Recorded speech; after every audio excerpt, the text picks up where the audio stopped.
20 sampai 30 penyidik yang ada dan Senturi dengan adanya integrasi BLBI karena adanya undang-undang yang masuknya dalam Akta Kemerdekaan tahun 2045 dan konsisten dalam konstitusi dan Pancasila, di mana pada eranya Jokowi JK mencoba untuk mengedepankan sebenarnya mengenai konstitusi dan Pancasila. Ya, pada saat ini adalah PR Jokowi cukup berat, tetapi itu yang harus diselesaikan sebenarnya. Kemudian untuk ke luar negeri, Presiden perlu melakukan langkah diplomasi ekonomi politik untuk memutuskan ketergantungan Indonesia kepada asing terkait dengan obligasi rekam yang setiap tahun dibayarkan mencapai 100 triliun. Hal ini agar kita menjadi negara berdaulat dan mempunyai landasan APBN yang berdaulat sesuai dengan konstitusi Pancasila dan Undang-Undang Dasar 1945 sesuai dengan nawacitanya. Kemudian yang ketiga terkait dengan SKL, Presiden harus meninjau ulang Impres era Megawati dan memerintahkan BPK dan PPATK untuk melakukan audit investigasi dana SKL dan nilai aset BLBI yang tadi kita sempat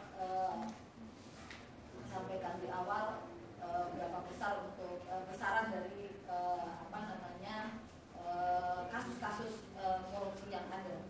Kemudian yang keempat, Presiden jangan hanya diam, tetapi harus memperkuat KPK sebagai satu-satunya institusi yang kredibel dalam upaya penyelesaian kasus BLBI dan Senturi. Presiden bertanggung jawab jika kasus BLBI dan Senturi lenyap dan terjadi kebangkrutan negara. Ya, kita tahu bahwa awal-awal ini masih menjadi problematika antara dua institusi yang dimana KPK semakin dilemahkan dan dikriminalisasikan. Ini ketakutan kita bahwa potensinya akan menghilangkan atau menghapus sebenarnya kasus-kasus dari BLBI dan Senturi itu. Pengawal untuk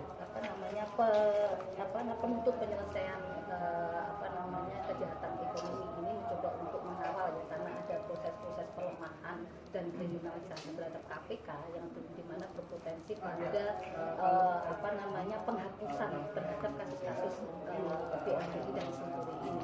Nah, kita kan tidak ingin sebenarnya kalau flashback ke belakang, kita tidak ingin bahwa kasus ini mandek. Pada masa era SBY itu kan kasus ini mandek selama 10 tahun dan hanya hanya dilakukan penyelidikan oleh KPK satu obligator saja. Kemudian pada masa era Jokowi ini kita tidak ingin seperti itu lagi. Dan kasus ini harus terselesaikan bahwa 5 obligator itu harus semuanya harus diselidiki.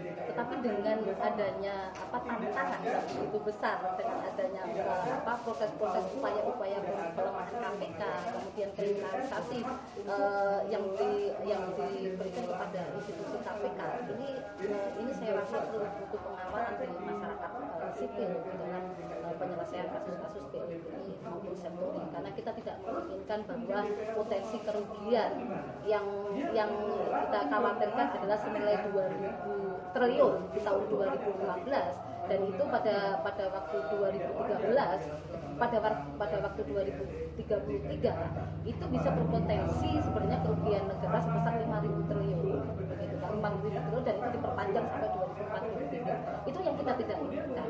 Paling tidak Jokowi, kita mencoba untuk tagih janji Jokowi ya kan, di nawacitanya yang keempat mengenai penegakan hukum. Ini yang harus diselesaikan mengenai kasus ini.